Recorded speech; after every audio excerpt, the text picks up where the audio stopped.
that now, and I'll turn it over to Corey. All right, thanks, Robert. Yeah, so this is, I'll just talk about the drones that we have that are operational. I'll talk a little bit about a drone that isn't operational at the moment at the end, the one that Kirk really likes. But I'll just go through the drones, how we acquire the data, the images, and then how I process that so that it's not just pretty pictures. We can actually get into a format where we can analyze some data. So if this all works, I'll be surprised. I'm going to be switching between my computer, a drone, and then about 4 different programs that I use to process all the imagery. So let's see, where do I start? I'm going to start with just pictures of the drones. Can you all see that? Yep, I got it. This is our smallest drone. This is the Mavic. This is a really good drone. Corey, yeah. I'm sorry. It just says on my screen, Corey has started screen sharing, but it's black and I don't see any pictures. Is that true of anybody else? I see it. Fine. I can see it. Hey, Corey, I see it. Nuts, okay. It's me. It's you, Julie. Sorry. I'm not sure how to fix it, but please continue. All right. Well, the Mavic is a very small drone. We use this, we used to use this a lot for surveys. Oh, what is going on? Because it's small, it can work off a boat easily, we can catch it, and then to get into a field site, it folds up so that I can just throw it in my backpack and get into a site. So the Mavic was a nice drone to start out with. The camera is pretty good, it has 12 megapixel. The only problem with it is the shutter that it uses. It's called a rolling shutter. So it's kind of like a scanner. So if you're in high wind conditions and you shake a little bit while it's taking a picture, you get what's called a jelly roll effect in the image. So it can screw up some of your images sometimes, but I never really had that happen a whole lot. So I think it has to be in really high wind situations. Last year we upgraded to the Phantom 4. We have 2 Phantom 4s. This is just a regular Phantom 4, but it has a this little camera on it, which is a multispectral camera. So we can take RBG pictures, normal pictures with the camera up front, and then with the multispec, we can take near infrared images and all that stuff for vegetation analysis. I've just started screwing around with that, so I'm not really sure how good it is yet, but I've done a few flights with the multispec. I'll show you that a little bit later on. And then the third drone that we have is also a Phantom 4, but on the top of it, there's this little nub that sticks up, and that is for the RTK. So, I don't know, if you look in my video, there's a receiver that we set up, and this just sets up and is collecting GPS data all the time, and then it sends it to the drone, so they're linked up, and so it corrects the GPS in the drone constantly. So you get really accurate positioning with the RTK drone, a lot better than just the Phantom 4 without the RTK. So you don't have to set out as many aerial points, which I'll talk about a little bit later, to rectify everything when you're processing. So those are the drones that we use right now. I'm gonna show, oh, I can't read that. I'm gonna stop the share, and then I'm gonna share on my iPad, see if this works.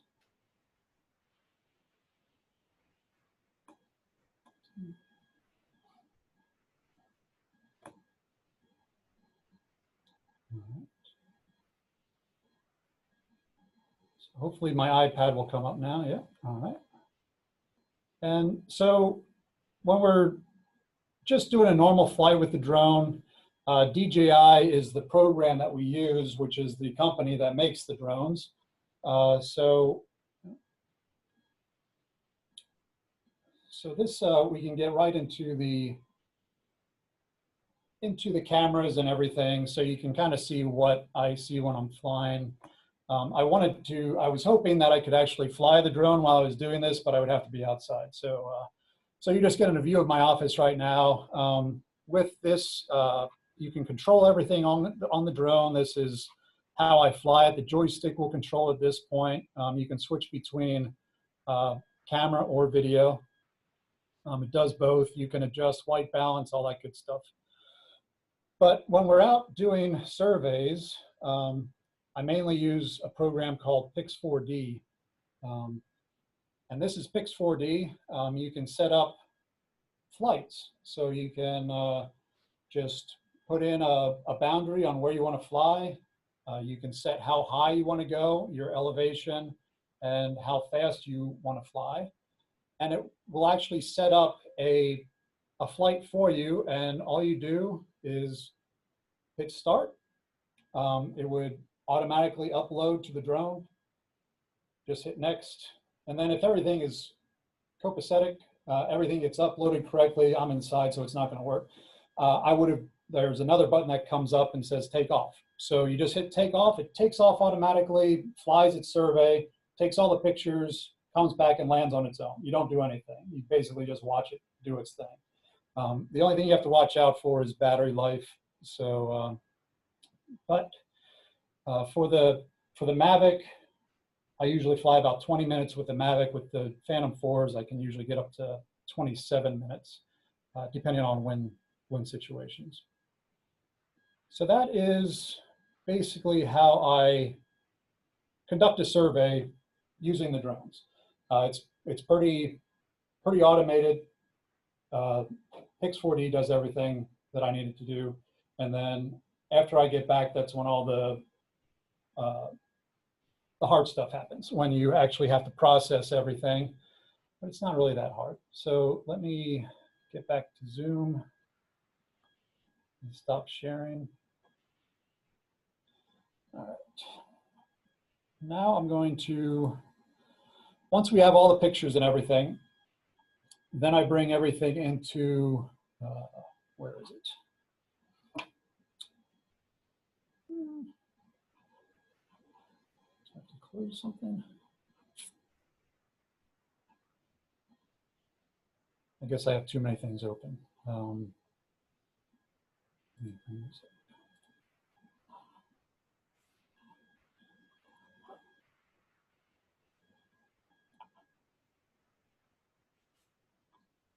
Okay, can you see the picture of, it looks like logs on a beach? Yep. Yep. All right. So this is, once we get all the imagery, I can bring it into a program called AggieSoft Metashape. And so what Metashape does is it brings all your images in, all of the latitude, longitudes, the altitude that you're flying, everything that the drone has saved on the SD card. It brings it all into this program. And so what this program does initially is it just brings all the cameras in so that you can see the orientation of those cameras. It then aligns everything so that you can start processing and get something called structure from motion. So structure from motion is if you have multiple angles of a picture and you have, something shows up in that picture, this program can adjust the alignment of that photograph and you can start making 3D renderings of things. So after you align things, you get your, you get a sparse point cloud here. So this is a sparse point cloud that is initially created. And then from the sparse point cloud, you can start making things better. So in these pictures, a lot of times you can go in and zoom in if you have data points for aerial points. So we set out a bunch of these black and white aerial targets. These are actually USGS provided these. These are just collecting GPS data all the time. They have an antenna inside of them. So when that data is downloaded, you can then pull that in and say, okay, this point is exactly this latitude, this longitude, and this elevation. So you have X, Y, Z for that point. And we have quite a few of those set out along these flights that I did. So this flight is, this is York River State Park. And so once you get all that stuff put in there, you can process it further, and then you get your dense point cloud.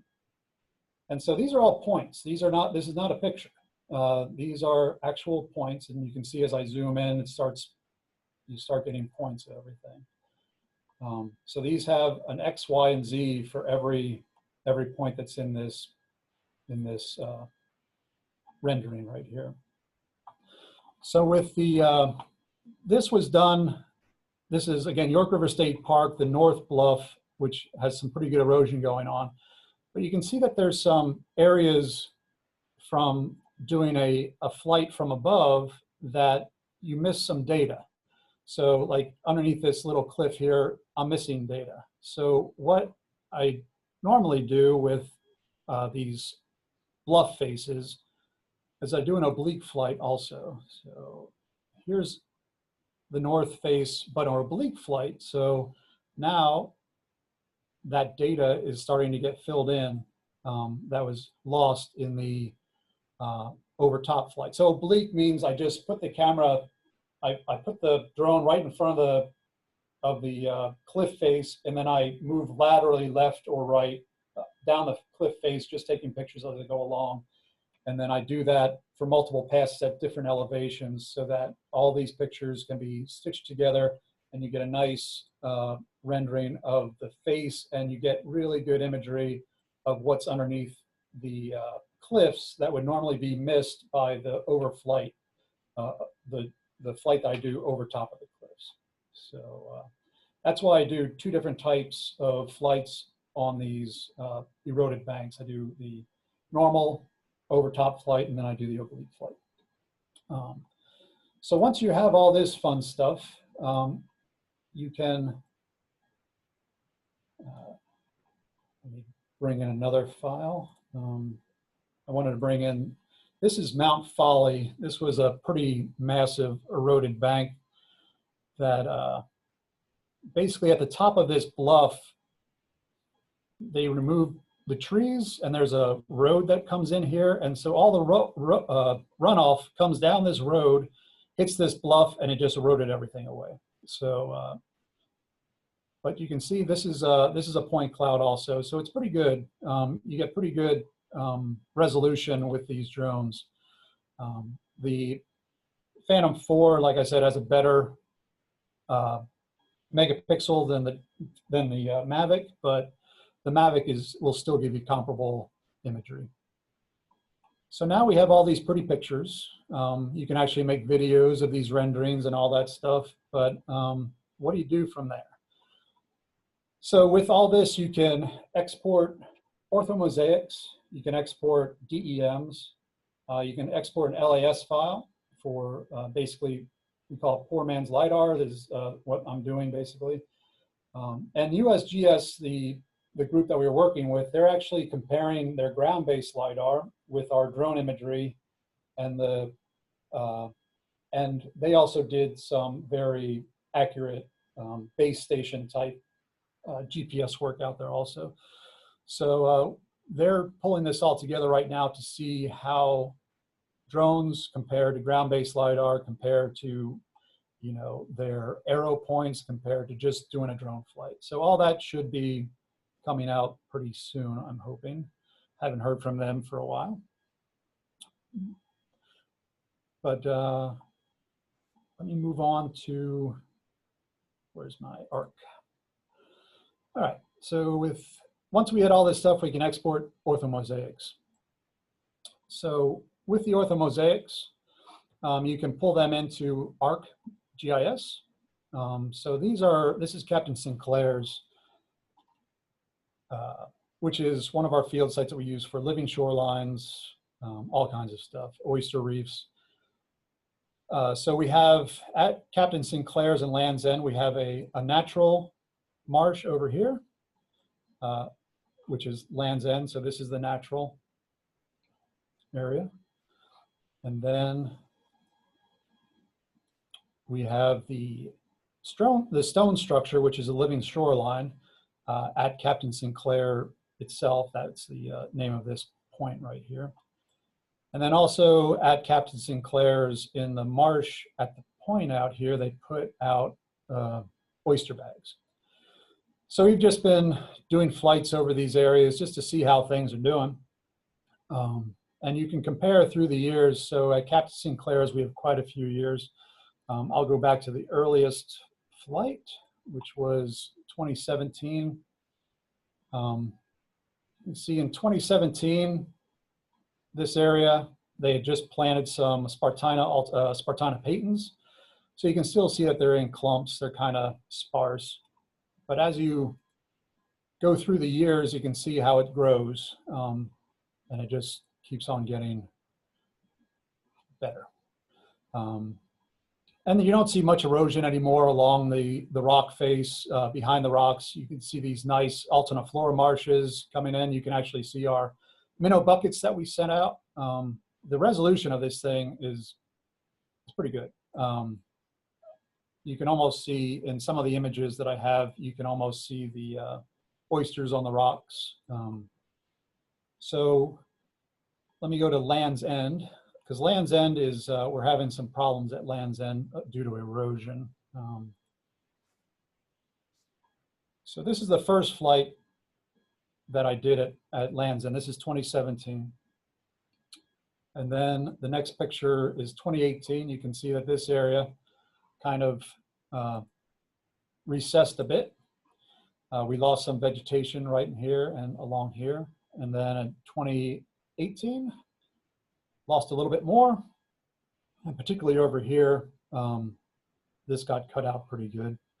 And then in 2019, again, this was at a lower tide, but you can see that some of these areas are getting eroded away, and we're losing grasses. So these areas that don't have grass anymore aren't long for this world. They're just going to fall into the river. We also watch this every time I'm out there. This is our green turtle it's a sandbox that we saw in the first images. We didn't know it was there until I did the flights. Let me bring those up. So this was the first image of the green turtle. Here's the first image. So the first image is right here. This was done with the Mavic. You can see it's a little bit fuzzy. And then the following years, this was a Mavic, but at a lower flight, but you can see that the green turtle moved. And then it kind of stuck in that position for the next few years, although you can see planks of wood and everything moving. So you can actually see things moving in the marsh. You can see vegetation, vegetation lines, so that if you're interested in what the vegetation is doing, you can actually keep track of, you can go into ARC and make line files, or polygons, whatever you want to make, and then compare that from year to year to year and see what is happening in the marsh. But the drones capture everything pretty good. So this one, when the green turtle first moved, I wanted to show this because this is where the green turtle was, this blank spot right here, and it moved to back here. But you can actually see in this image, these dots, these white dots are actually periwinkle snails.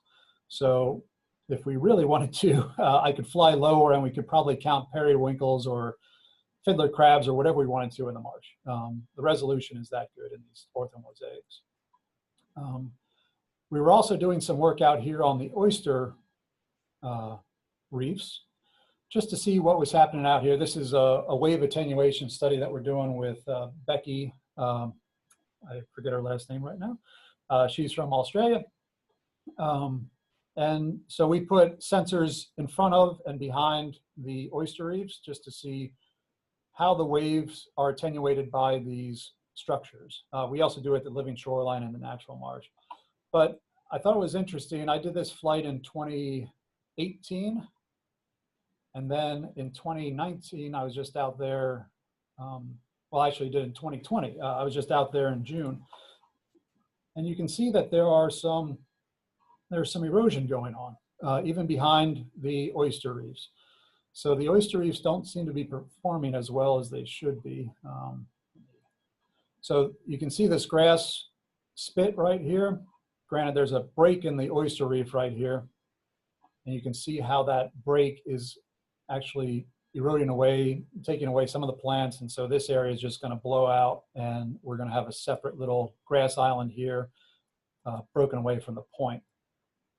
We also have some more erosion right behind the reef. So you can see how the grass and everything was almost touching the reef, but now we've lost some area. Granted, this was at high tide, so there is some distortion due to the water level, but you can tell that there's a little bit more room behind those oyster reefs than there was in 2018. So in 2 years, they've lost a little bit of ground. That is what we do with the orthomosaics. For that, there's also DEMs that we can pull in. I'd made a DEM for another site that we do. This is John's Point. Let me bring that up. Let me just show you an example. So this is the base map that ArcGIS has. So you can see how grainy it is when you zoom into anything. But if you bring in the drone photos, everything clears up and you get good resolution. Again, these are all fiddler crabs, this whole area brown down here. So you can see that we can see actual critters in the marsh. So with this file, I also brought in a DEM. So this is kind of a digital elevation model. So you could see where the rock walls are. You can see some increases. There's an Iva bush right here, so it's a little bit different color. You can adjust these colors to do whatever you want. Let me see if I notice and this is the LAS file, which is a LiDAR, basically a LiDAR file. So you can see all these points. These will all have elevations and X, Y, and Z points on each of these points. So you can use that. So those are most of the things that we're using on the drones now. I think I wanted to show some of since Kirk really loves the thermal imager. So we have a thermal imager on a drone. That drone doesn't really fly anymore. So I don't know, are you all seeing this? This is a video that Dave took of me paddleboarding. But you can see that the thermal imager is fairly sensitive. Where I paddled, you can see this purple line. That's colder water that's coming up because the surface water was warmer than the water that I was paddling through. So I was actually bringing up colder water.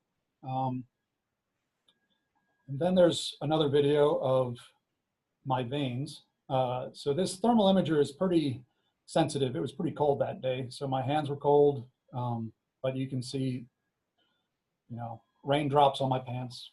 It's pretty funny. And then this is of one of my old beehives. I always like this one because you can see the bees coming out of the hive. They're very warm. So you'll see these little yellow explosions coming out of the beehive, and those are warm bees coming out of the hive.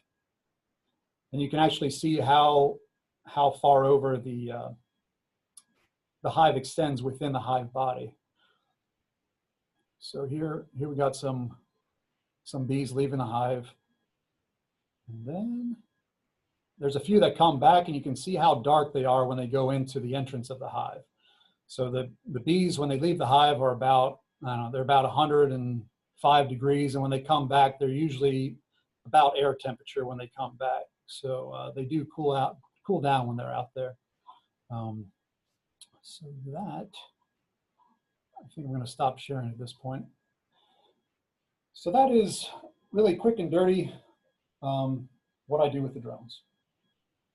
So if anybody has any questions or any suggestions on how you should use the drones? I got a question, Corey. Yeah. You can hear me.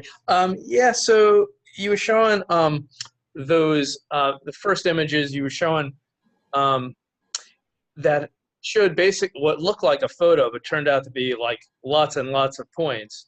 Right. And but they were colorized just as you would expect in a photo. And so I was wondering, like, does the software sort of automatically classify and colorize those, or something that you have to do sort of manually?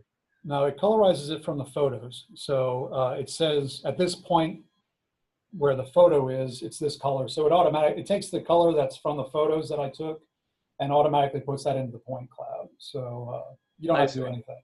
It automatically does that. So. Gotcha. Corey, I have a question. Yeah. Hey, thank you for your interesting presentation. I have a question. You said that you're about to hear about like the comparison of drone imagery with other sorts of techniques.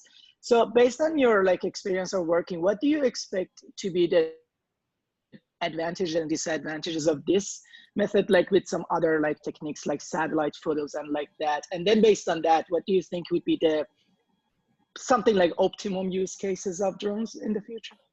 Right. So compared to satellite imagery and drones, the resolution is just, it's magnitudes higher. So if I do most of these flights that I do are at 40 meters. So you can go up to, legally I can go up to 100 meters and you can scan a much larger area. But I normally do my flights at 40 so that I get better resolution. In areas that don't have trees, I can sometimes do a 20-meter flight if the area isn't that big. So your resolution is really good then.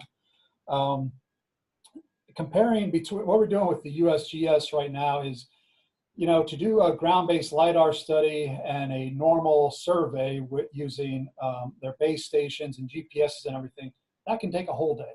I mean, you're out there for 4 or 5 hours minimum. With a drone, I can do a flight in 30 minutes and you're out of there.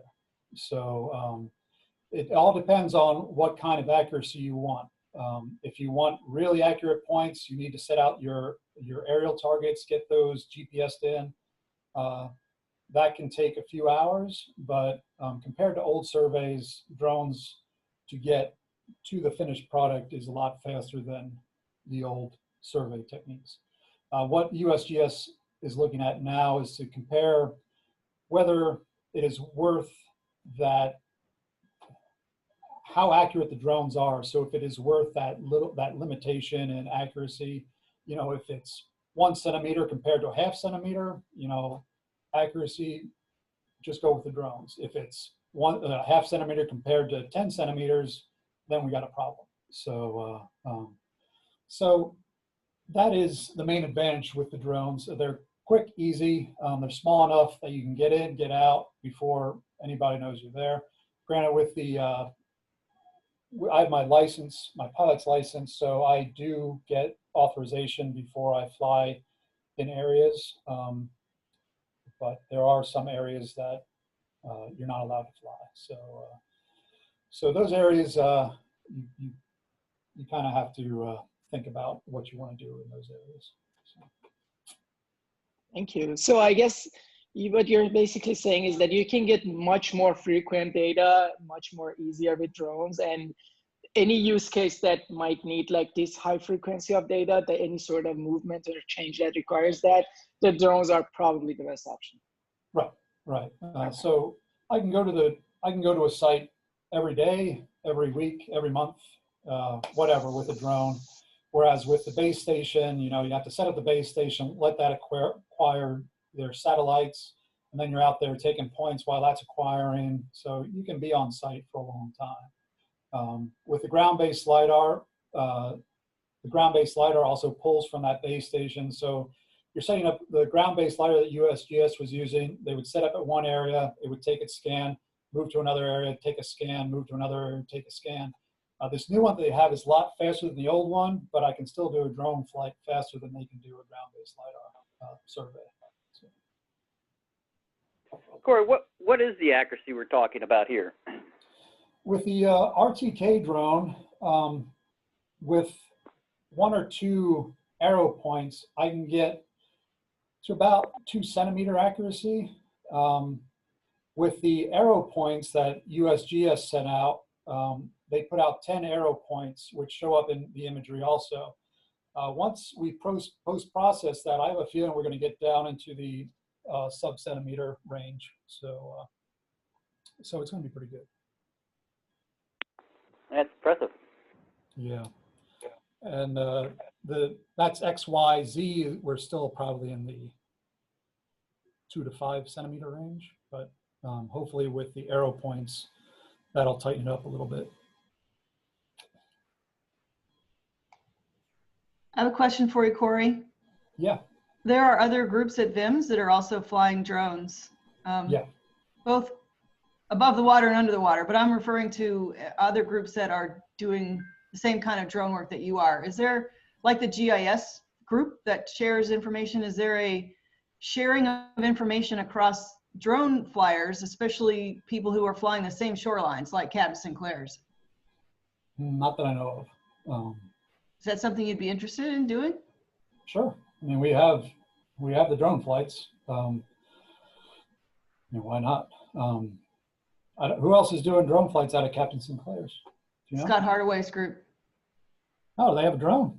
Yeah, they do, and they're doing drone. We just learned in a meeting this week they're doing drone work as part of the monitoring of living shorelines. So it would be nice if we could at least share data and see what, you know, what their findings are and what their interpretations are and what ours are, and how we could collaborate to better understand what's happening at these sites.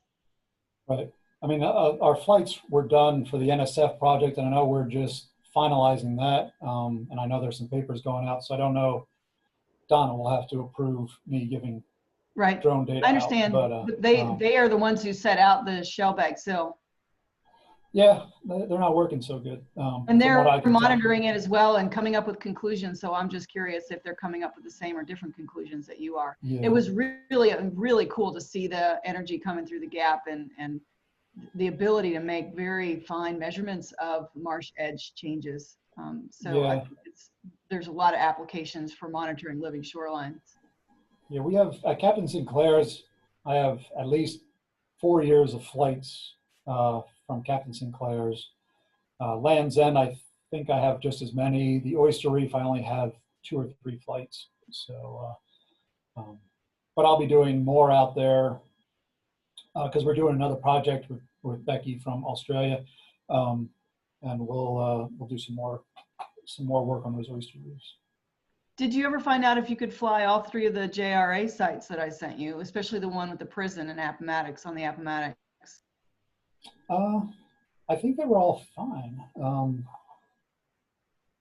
have to look at that again. I forget at this point. That was too long ago. Just curious, because you know we do have a lot of restricted airspace, and I'm assuming there's restricted airspace around a regional jail. Oh yeah, yeah. It just depends on how much. There might not be actually. As long as I'm not flying over top of it, we should be all right. But again, I can always get permission from whoever is in restricted airspace. So if I'm flying within an airport's restricted airspace, I can call up the tower. Well, I have to put in a permission through the FAA, which they've streamlined things a little bit through the FAA. It usually takes a day or 2, where it used to take like 3 months. But now I can, after I get that approval, I can call up the tower for that restricted airspace and tell them when I'm going to be flying. And there's also apps, one called AirMap, that you can automatically just go in, get your approvals right away through AirMap, and then fly. There's some areas that they just won't let you fly, like the military. You're never going to get permission to fly over military, particularly we have DJI drones, which are, they're made in China, and the US government at this point is very upset that everybody uses DJI drones, but I don't have a problem with them. They're great drones. So. Well, 2 of those demonstration sites are forested shoreline, so the ability to do the oblique flights to see under the trees is going to be really, really important. Yeah, the oblique flights are important for that kind of situation. You don't need to do oblique flights when you're doing the marshes and stuff, because everything, you don't have anything covering up anything else, and it's all low elevation. So with marshes, I usually just have to do one flight. But then when you have trees and bluffs involved, then you do the obliques.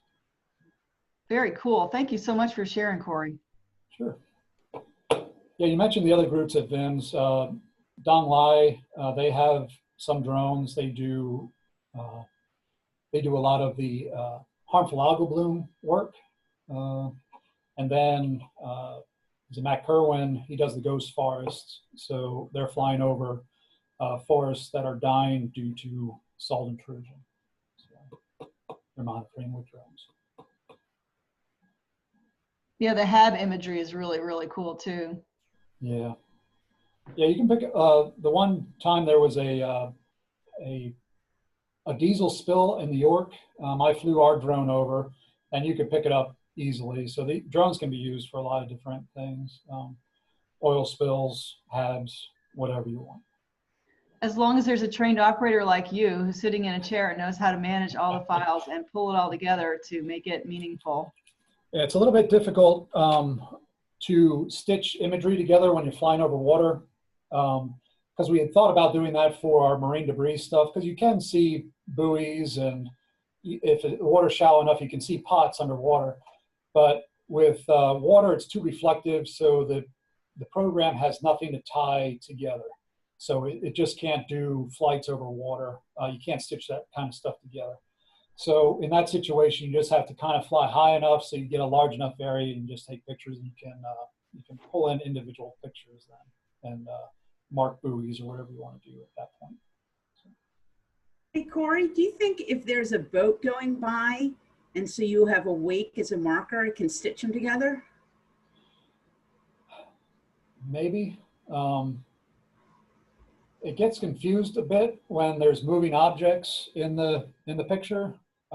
Even when we're doing, we did some flights from the boat over a marsh, and even though the boat was moored, the tide would move it around a little bit, and so when I would bring it back, you'd have a picture of a boat in one picture, then it kind of smeared away, then you have a picture of a boat in another picture. It gets kind of messy, but it's possible. We've thought about putting out like big buoys, big orange buoys, just having grids out there, seeing if that worked, but we haven't gotten around to doing that.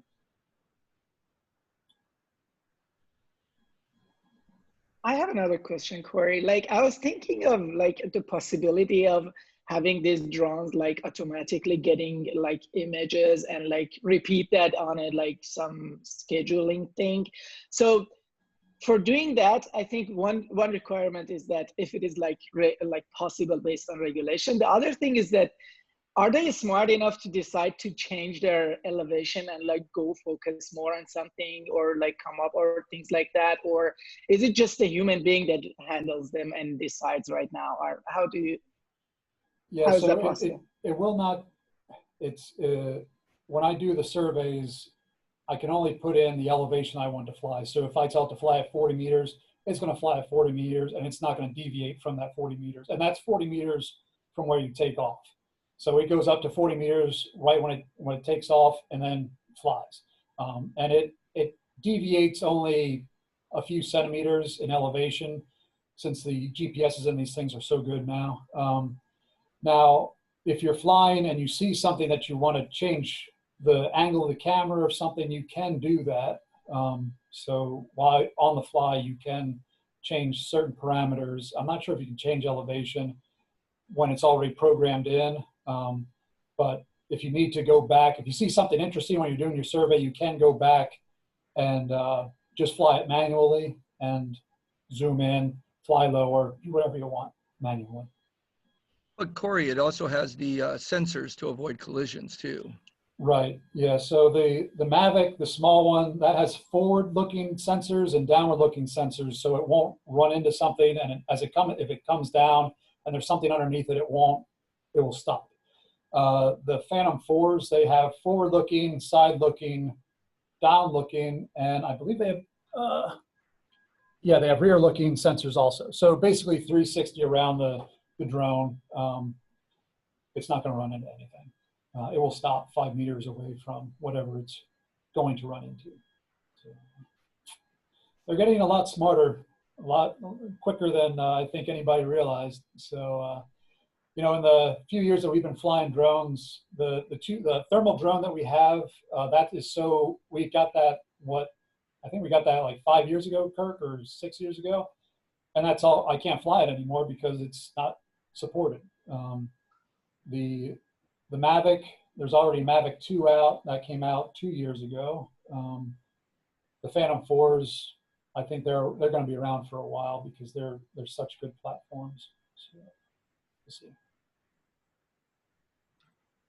Corey, from the DEMs that that it generates for the marshes, I wonder, it seems like it would be so much, and we should probably talk to Don about actually like making this happen, but I feel like we could really easily do like whole marsh biomass from this, because from the last files we can get the average kind of top elevation, and so if we just have some rough estimates of what the base elevation is, like the ground elevation throughout there, then we should be able to get kind of a median height, and then we've got the formulas to transform height and density into biomass. So I wonder if we could work on doing something like that. I haven't done a whole lot with the DEMs. Let me bring. You'd probably need to do 2 sets of flights, one in the winter to get the ground level, and then one in whenever in the growing season you want to get the upper level, because with the marshes, you're not going to penetrate through those grasses to get a ground level. And that's what I was getting at with the DEM that the one that I showed you from John's point. Let me just bring that up real quick. You can see that it doesn't take the vegetation out. So like this is an Iva bush, these are Spartina patens in here. So we don't have a true ground elevation other than right in this area. This is just sand in here, so I know that that's bare ground. So we might be able to interpolate from that, but from your I don't. From your last points, I wonder if we could get. I mean, I know it's going. If the vegetation is really dense, it'll never successfully make it down to the sand. But I wonder if you could just kind of look across, so this is what, like take a chunk of like a meter or 2 square meters or something like that, and then see what the minimum is, and then kind of interpolate from the minimum to see if you're picking up any ground, and then try and calculate the difference between that and your average maximum. Yeah, you can see in these images, in this Spartina patens area, it's very sparse. You can see ground. Down here in the Altiniflora, you can see ground. So let me see if, you know, in the last file, it looks like the taller Spartina Altiniflora down here is a slightly different color than the area that was sparser. So we might be able to pick something up. Yeah. Isn't that heavy rack, Corey, in the upper marsh? I thought there was a heavy rack line in that Spartina patens area on the right, not bare ground. I think that might have been, there is rack, you know. Or did the heavy rack kill the grass eventually? I think the heavy rack killed the grass, because I know there was a rack line. Yeah. This aerial point is, but it was bare ground because I try to get the arrow points on bare ground. Interesting. So I think the rack line might have killed it. There is a high tide rack line here that's killing grass, the patens, but yeah, over on the other side, on the right-hand side, there's definitely a large rack line, like heavy rack. Yeah. So there's a heavy rack line right along in basically the high tide line, but then there was something back here, but it looks like it's all dead. Yeah. The other thing, Robert, these aren't true. These are not LiDAR point clouds. So which are ultimately classified. And so there's no classification to these. And so doing a winter and a summer would be a whole lot easier than trying to separate out the ground points from any vegetation points. Right. Because that would need to either you need to do some sort of program or machine learning or something, or you'd have to do it manually, which you don't want to do.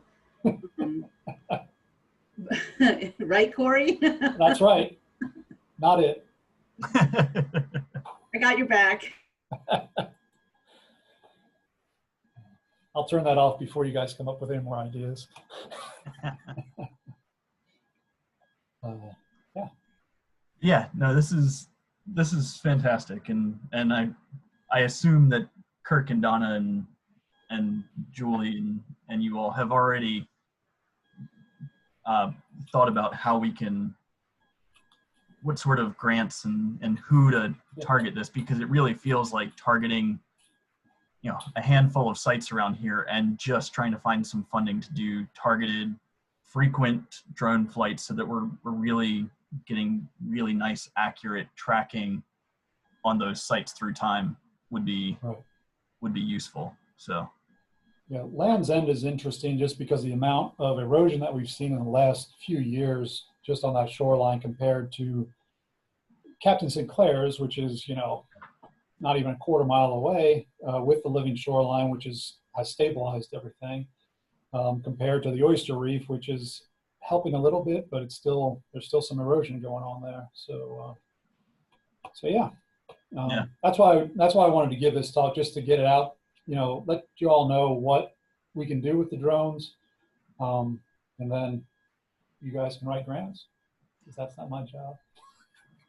The other thing to keep in mind is, of course, we are required to maintain the tidal marsh inventory, and so we know we can't do a similar effort that we've done over the past 5 years, so we'd like to try and use these types of technologies to, just like you said, target sort of sentinel sites that we expect to change. So this is something we should be talking about now, you know, just for how we want to implement things now, even if we don't have other external funds to leverage the efforts. Yes, so we've flown a few of the I think we've flown most of the Sentinel sites, 3 years ago? yeah, we did quite a few. So, and that was with the Mavic. So, and that's from the boat. So I can't really use the RTK drone on the boat because I need the base. Well, I can fly without the base station, but there's not much use. So we'd probably just use the Phantom 4 to get better resolution, and the GPS is a little bit better in the Phantom 4. Cora, I have a question for you for the multispectral. You still have to initiate some sort of classification scheme, right? Pick out a stand versus alternate floor or something like that. You need some sort of classification system, right? There's nothing built in. Yeah, so let me see if I can bring this in. And a follow-up while you're loading that.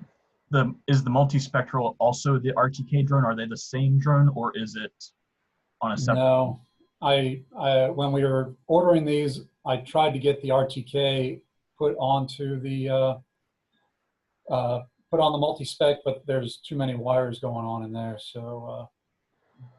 And does the multispec capture like a standard RGB photo too? Like can you also get normal imagery? Okay. Yeah, so this is the multispec. So let me bring in this program doesn't stitch things together. This is what came with the multispec stuff. It's a Centera camera, and it's called Field Agent. So it kind of does what Metashape does, just not nearly as well. So this is the RGB photos, and then you can have your near infrared, and then it kind of tries to classify things just with the algorithm that it has. So, but you would have to go back and say, okay, this yellow is something, you know, non-vegetated because this is rocks. That's sand. And it's very pixelated, so I don't know how accurate these, how accurate we can get. This multi-spec was made for agriculture, so they were looking. It does really well at looking at a field and saying these plants aren't doing as well as these plants. You need to water here, or you need to add fertilizer here to help these plants out. So I just thought, and other people have thought, that it could be used to maybe, if they're doing that off of a color scheme, Alterniflora is very different than Peyton's, gives off a very different color than Phragmites. So I was hoping that we'd be able to pick that stuff out. I just haven't played around with it enough to see that yet. What are the bands that it returns?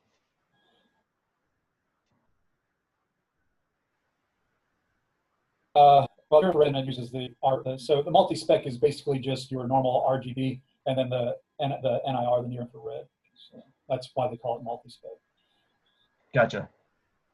Now, Donglai has a HyperSpec, which does every wavelength, but it is I wouldn't want to fly it.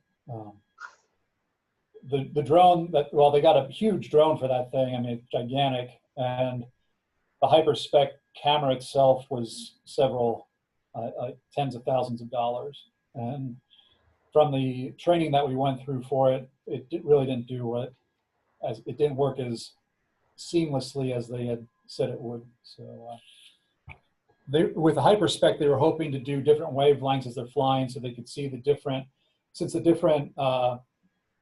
harmful algal blooms give off different wavelengths. Right. They're hoping they could do the HyperSpec at different wavelengths so they could pick up what species were actually in the water column at that time.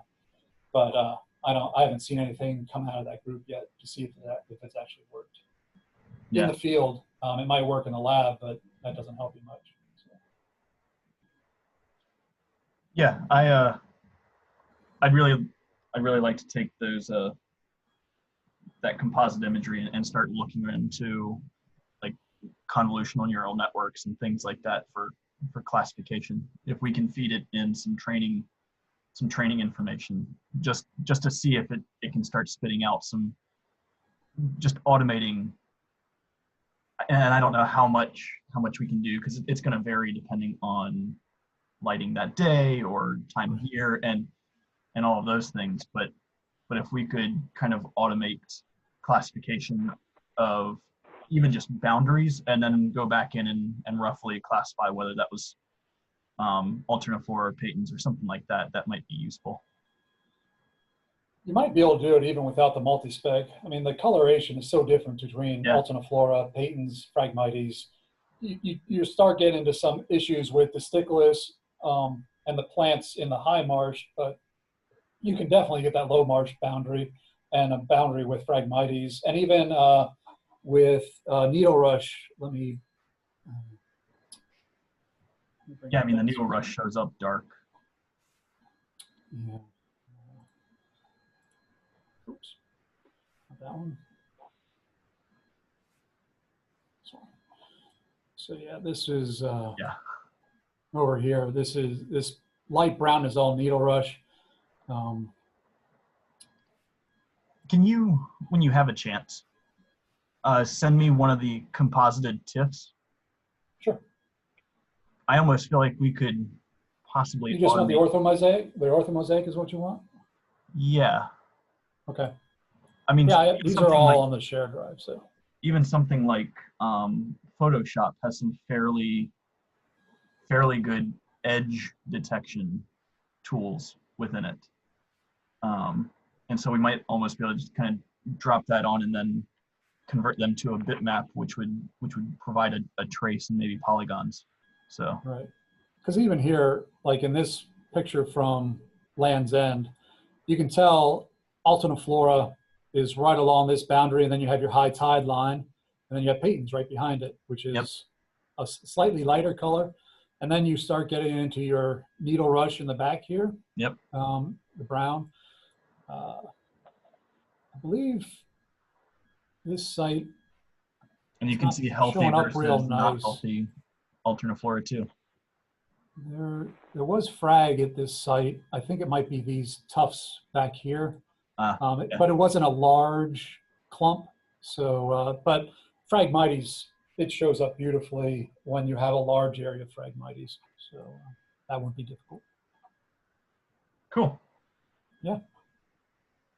Well, we have way blown by the half hour. Yes. That's That's why it's called droning on and on, Robert. So. But thank you all for joining. I've got to hop on to another meeting, but I can leave this. I can transfer ownership to someone else if you all want to stick around and keep chatting. Well, thanks, Corey. I appreciate it. And I think you got a lot of thoughts going here. And I expect Robert to come back with a whole bunch of proposal ideas now.